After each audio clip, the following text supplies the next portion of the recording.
Bheka lokhu, bekumangalisa. Bheka inani lezimpande esizikhiphile ngendlela yaseMelika. Kufana nokufakelwa kwegatsha emoyeni, kodwa ngezinguquko ezandisa amathuba okuphumelela.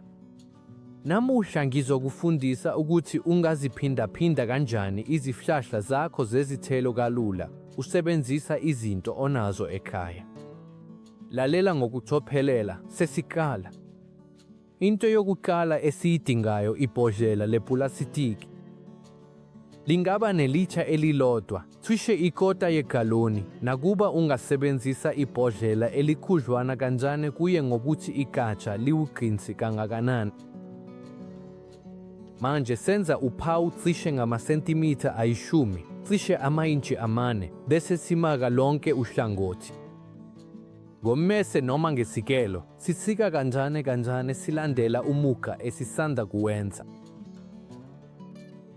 Ngemuva kwalokho, senza ukusika obuqondile size sifike endaweni yesivalo, ukuze sikwazi ukuvula isitsha sethu kalula, futhi ekugcineni kufanele sibukeke kanje. Manje sizolungisa isivalo ukuze sisilinganise negatsha. Ngalokho, senza imbobo phakathi nendawo, cishe engangobukhulu begatsha lapho sizokwenza khona ukuhlanganisa. Akudingeki ukuthi kube kuphelele, sifuna nje ukuthi kulingane kahle ngangokunokwenzeka ukuze sigweme ukuthi inhlabathi iphume kamuva. Uma imbobo isenziwe, senza nokusika okusetheleni size sifike phakathi nendawo. Lokhu kusika buzosivumela ukuba sivule kancane isivalo bese sisibeka ezungeze igatsha. Manje sibeka isivalo egatsheni bese sihlola ukuthi singena kahle yini.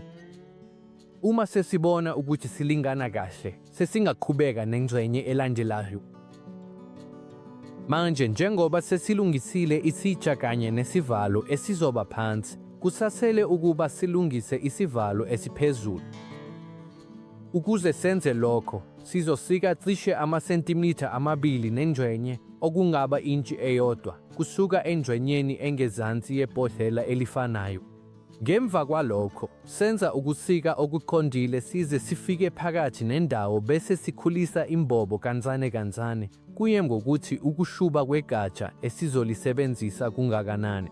Akudingeki ukuthi kube kuphelele, sifuna nje ukuthi igatsha likwazi ukudlula nokuthi isitsha sivaleke ngangokunokwenzeka. Kulungile, sesinalo isitsha sethu esilungiswe ngokuphelele. Manje-ke, siya esihlahleni ukuze siqale ngokwenza ukudzaba kwethu kwaseMelika, American Air Layering. Ngakho-ke manje siya egatsheni lapho sizokwenza khona ukudzaba kwethu kwaseMelika. Into yokuqala ukuhlanza kahle yonke indawo. Susa amakhabunga, futhi uma kukhona igatsha elincane elingase lisiphazamise, nalo siyalisusa.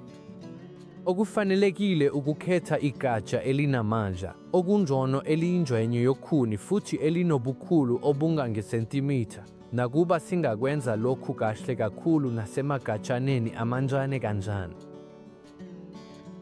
Manje-ke, sesiqala ngokudzaba. Sizokwenza ukusika okuyindilinga kokuqala nxazonke zegatsha, bese kuthi amasentimitha 2 nengxenye ngezansi, okungaba intshi eyodwa, senze ukusika kwesibili okufana nzamashi. Kulokhu ungasebenzisa ummese obukhali noma ummese wokusikela, futhi sizokwenza lokhu ngale ndlela.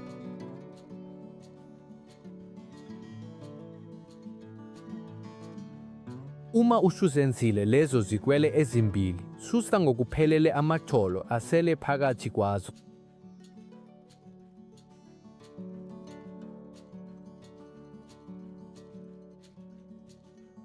Ngaphansi sizothola ungqimba olumncane olucwebezelayo okuyi-cambium.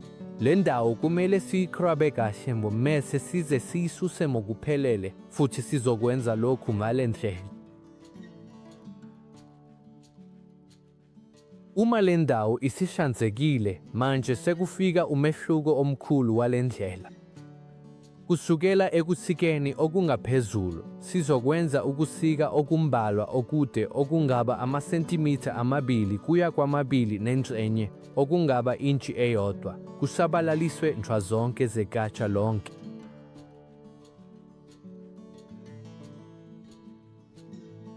Manje, ngokukapha okukhulu kakhulu, thatha isihloko sommese wakho bese usifaka kancane kancane ngaphansi kwamaktholo, uqinisekise ukuthi awulimazi ingaphakathi. Ngemva kwalokho, qala ukuphakamisa kancane kancane ngesineke esikhulu ngayinye yalezi zingxenye ezihlukene ukuze zihlukane kahle ngaphandle kokuzilimaza noma ukuziphula. Ungajahi. Okubalulekile ukuzihlukanisa ngaphandle kokuziphula. Uma usuyiphakamisile, sizofaka i-aloe vera encane nhlazonke zendawo esisanda kusebenza kuyo, ikakhulukazi phezu kokusikwa kanye nengxenye esiyishiye ivulekile. Ngale ndlela sigcina indawo isimanzi ngenkathi siqeda ukulungisa ukudzaba kwethu. Manje sekufika iqhinga elincane elenza le ndlela ihluke. Sizosebenzisa izinti zamazinyo ezilula. Sifaka intinti ngayinye ngaphansi kwezicucu esisanda kuziphakamisa, ukuze amaktholo angaphinde anamathele ngokuphelele egatsheni. Siphinda into efanayo nzamashi nhlazonke zomqhele futhi sizokwenza ngale ndlela. Bheka ukuthi kubukeka kanjani. Izinti zamazinyo zigcina lezi zicucu ezincane ziphakeme futhi zishiya isikhala phakathi kwamatholo nohlobo lokhuni lapho kamuva kuzokwazi ukungena khona inhlabathi emanzi. Lokhu nzamashi yikho okunye kokwehluka okukhulu uma kuqhathaniswa nokubeka umoya okujwayelekile. Manje simane sithathe ikhebula noma yiluphi olunye uhlobo lokubopha bese sibopha zonke lezi zicucu phezulu ukuze sizigcine endaweni yazo. Siqinisa kahle, singume okusele kwekhebula, futhi kufanele kubukeke kanje. Usakhumbula isitsha esisilungisile ekuqaleni kwevidiyo. Manje sekuyisikhathi sokuyosithatha ngoba sesizosidinga. Sivula ibhodlela ngokusika ebesikwenzile ngaphambili bese silibeka ezungeze igatsha, siqinisekisa ukuthi yonke indawo esisanda kuyilungisa ingena ngokuphelele ngaphakathi. Kancane kancane siyalilungisa size silibeke kahle. Manje njengoba sesisibekile isitsha, sekuyisikhathi sokusigcwalisa ngenhlabathi. Ungasebenzisa inhlabathi evamile, nakuba okungcono kakhulu kuwukuthi ikwazi ukugcina umswakama kahle futhi ngesikhathi esifanayo ibe nokuhamba kahle kwamanzi. Sigcwalisa ibhodlela kancane kancane, siqinisekisa ukuthi inhlabathi ingena kahle ezungeze yonke indawo esisanda kuyilungisa futhi sikwenza kanje.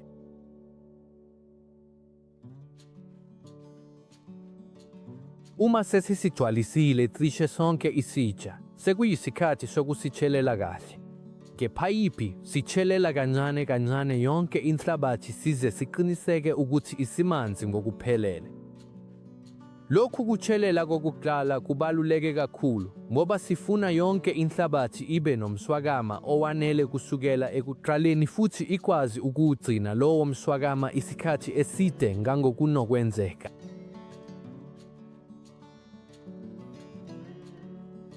Manje-ke, uma sesinayo yonke inhlabathi isimanzi ngokuphelele, sibeka isivalo esiphezulu esasilungiselele ekuqaleni, sisilungisa sizungeze igatsha bese sivala isitsha kahle. Siqinisekisa ukuthi ukudzaba kwethu kuvaleke ngangokunokwenzeka.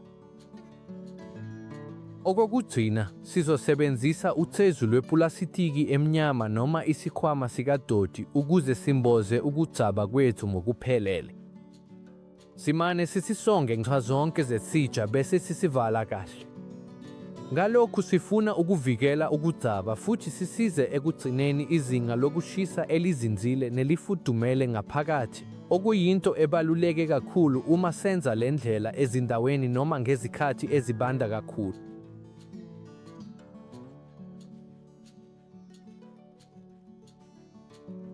Kusukela manje kuqhubeke ukunakekela kuzoba lula kakhulu. Ngezikhathi ezithile sizovula ipulasitiki bese sihlola ukuthi inhlabathi isimanzi yini.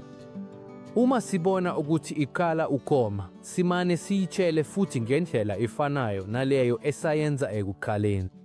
Ngemuva kwalokho siphinde sivale ipulasitiki futhi akudingeki senze lutho olungaphezulu.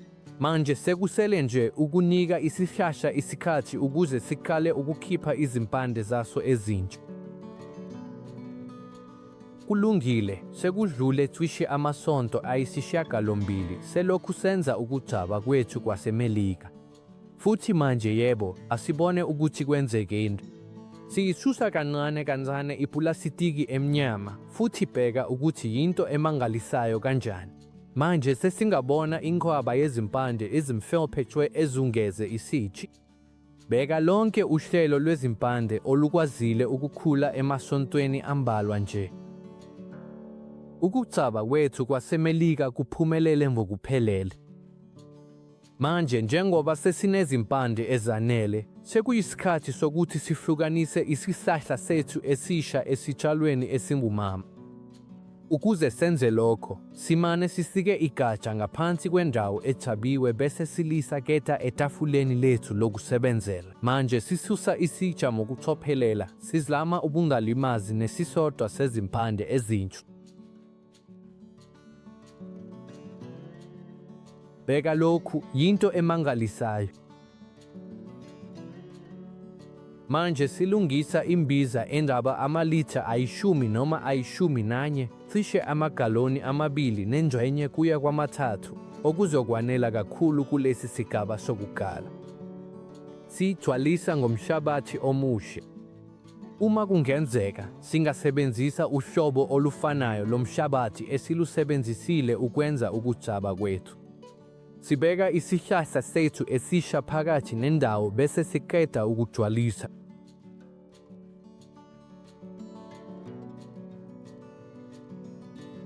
Uma sesitshaliwe, sisinika amanzi amaningi ukuze wonke umhlabathi umanze ngokuphelele. Manje-ke, into ebalulekile, ezinsukwini eziyishumi zokuqala, gcina isihlahla endaweni enomthunzi noma enokukhanya okungaqondile. Lokhu kusivikela elangeni elishisayo, kusisize sijwayele ngemva kokusihlukanisa nesihlahla esikhulu. Uma leso sikhathi sesidlulile, sizokwazi ukusihambisa kancane kancane endaweni yaso yokugcina. Sekulungile. Njengoba usanda kubona, ngegatsha elilodwa nje kanye nale ndlela elula, singathola isihlahla sezithelo esisha esizimele ngokuphelele.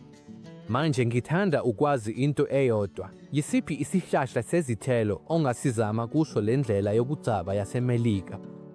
Ngitshele ngezansi kumazwana. Futhi uma unemibuzo mayelana nenqubo noma ufuna ukwazi ukuthi yisiphi isikhathi esingcono kakhulu sokukwenza endaweni yakini, ungangibuza futhi ngizokujabulela ukukusiza. Uma ufunde okusha, nika le video ulike, wabelane nabathandi bezithelo, futhi bhalisela isiteshi sethu ukuze uthole amanye amathiphu afana nalawa. Ndiyanibingelela nonke, sizobonana kuvidiyo elandelayo.